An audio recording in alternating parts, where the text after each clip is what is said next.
and then finally getting to now the last part of that 3x3 writing process. So once we pre-write, once we draft, now we come to the part which is revision. It is probably one of the most important parts of the writing process.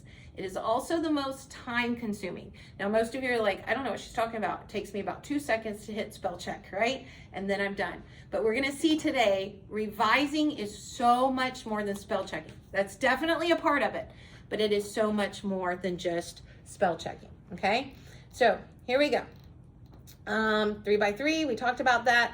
So when we're revising, we're not just proofreading. And that's kind of like what has become synonymous with revising. We're proofreading for spelling mistakes or punctuation mistakes or format mistakes. That is just part of it.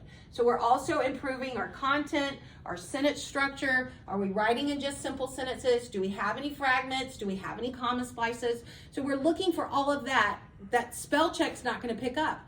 Also, you say, well, big deal, I got Grammarly and I pay for the premier Grammarly, so I really got it. And that's an awesome tool to have, and I don't discourage anyone from having, but unfortunately, Grammarly doesn't catch everything either.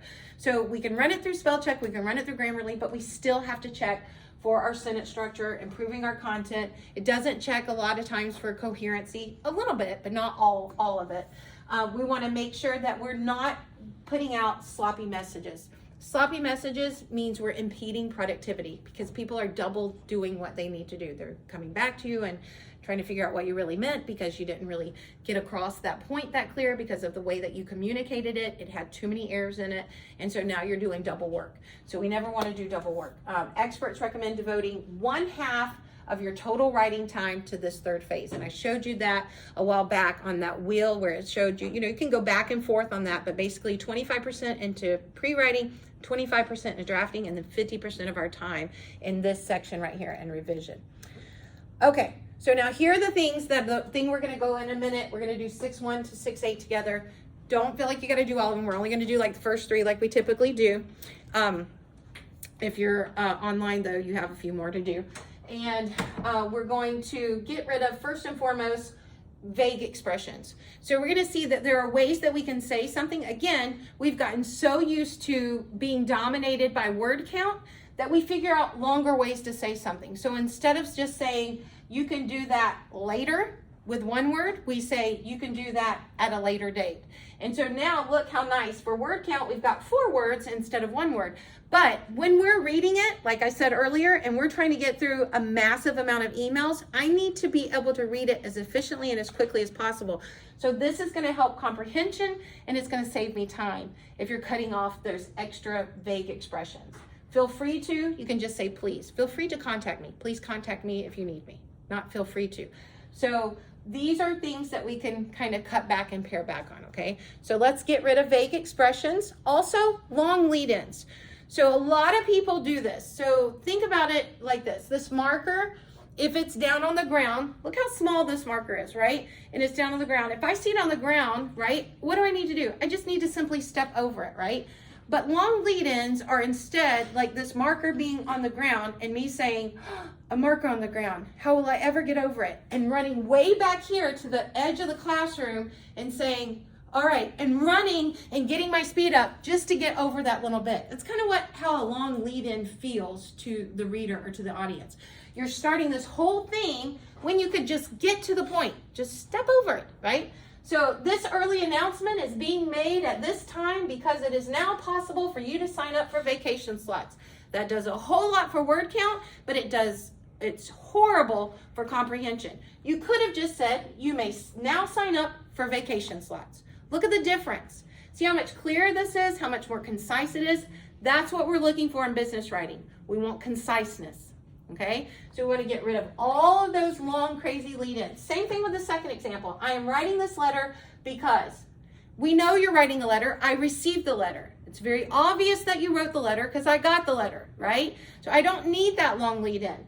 I can just simply say, Dr. Aaron suggested that your organization was hiring trainees. That's it. That's all I need. All right, so excess words we want to get rid of. Long lead-ins we want to get rid of. Also, unnecessary fillers, like starting sentences with there is, there was, it is, it was.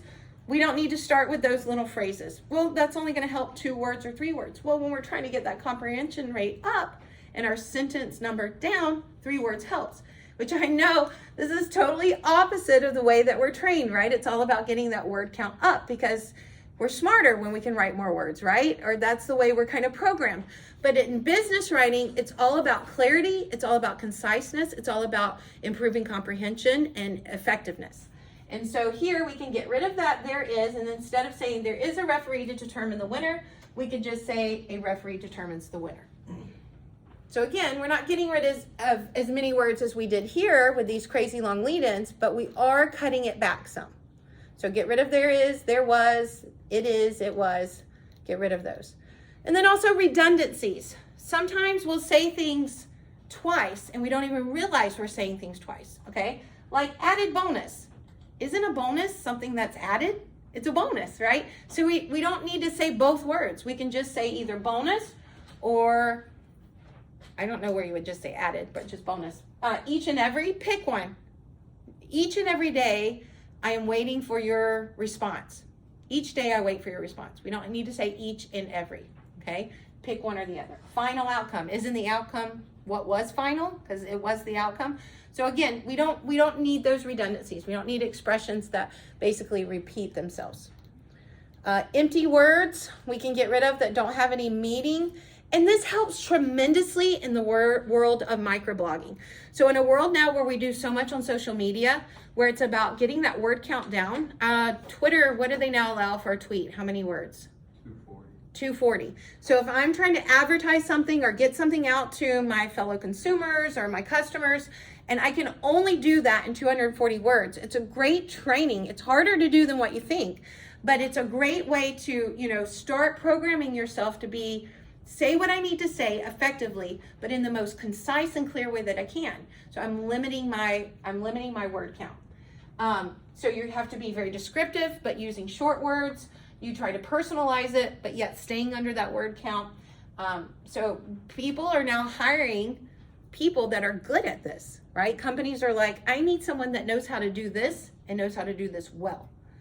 And you can tell on social media who's good at this, what companies are really good at this, because it catches your eye. It's always very clear. You understand it from the get-go, and it just makes a world of difference. Message clarity really comes from what we call KISS, which is keep it short and simple. That's what we always want to think about. We're gonna keep it short. We're gonna keep it simple.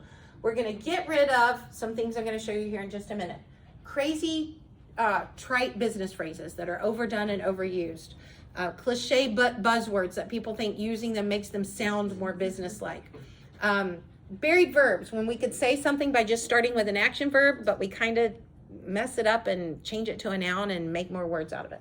So here are those types of things. This is just showing you there's an example of how it works. So keep it short and simple instead of check this out. In regard to the matter of obtaining optimal results, it is essential that employees be given the implements that are necessary for their work to be completed satisfactorily. Really what they were saying is, for best results, give employees the tools they need to do their work. Just say that then, right? They've got to weed through so much. Nobody has time to weed through all of your jargon, right? You just need to get to the point. Now, neither do I want to turn out a bunch of college students that sound like cavemen, right? So we're not trying to, sometimes I will have students that I keep hammering short and sweet, hard to beat. Keep it simple and short. And before long, I have students that were writing crazy long sentences, but now they're writing choppy sentences like, send email, please. Okay, well, we've got to make sense. Yeah. So you gotta have your meaning there. You can't lose your meaning, but we do want to keep it, from being wordy. Trite phrases like with reference to, you can just say about, thank you in advance. Just say thank you. Please do not hesitate. That was a big one for me. I still have trouble with that. I catch myself putting that. Please do not, you might have seen it. I probably accidentally put it out to an email with you guys, which reminds me, I got to email my online class today.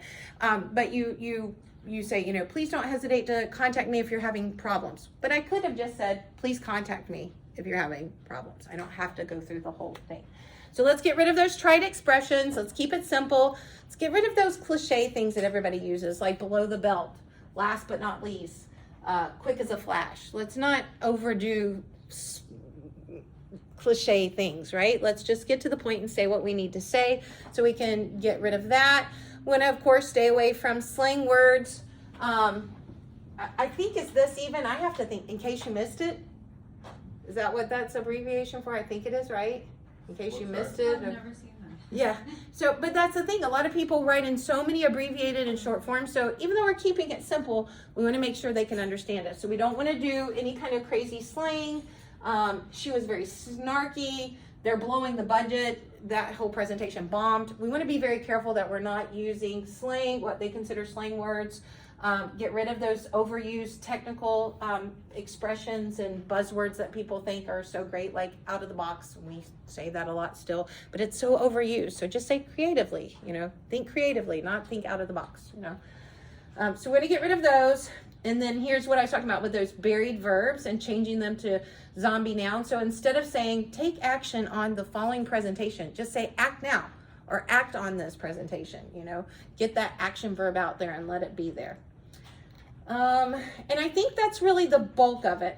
I'm going to let you read the back half of the PowerPoint on your own because, like I said, I really want us to be able to get to, in the next half hour, getting some of this stuff done.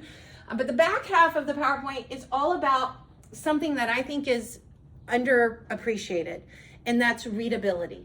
And so we can make a document way more interesting and easier to read by just simply using correct margins or white space. Have you ever seen a document and it literally looks like there is words from top to bottom and from left to right, and it's overwhelming. You don't even want to start reading it, right? Because it just looks like it's plastered with words. It means it doesn't have good readability. Get some margins in there. 1-inch margins on your left-hand side. Get a good 12-point font going on. Use lists if you can use lists so there's a little bit more white space, There are things that you can do that will help tremendously just with the overall readability of your document, your email, your memo, whatever the case may be. So take some time. This is 6 slides all about different ways you can help that readability. Justifying your margins, giving a ragged right, what kind of typefaces you should use, what kind of fonts, list, capitalization, things that you can do. Headings are a great tool that help you out. And then, of course, love ending with this isn't the last slide, it's the last one I'll cover. And notice what it says. A survey of business professionals revealed the following. 100% of those business people said that writing errors influence their opinions about a business. I know it does me. If I get on and I'm thinking about buying something from a company and I'm looking at their website and there's nothing but misspelled words, I back off. I go and look for a different company. And so it may not be fair, but it is what people do. 57% of those business people surveyed said they will stop considering a company if it prints a brochure that has a writing error in it. 77% of them have eliminated a prospective company from consideration, all because of writing errors. So does communication matter? You bet it does. Does written communication matter? You bet it does.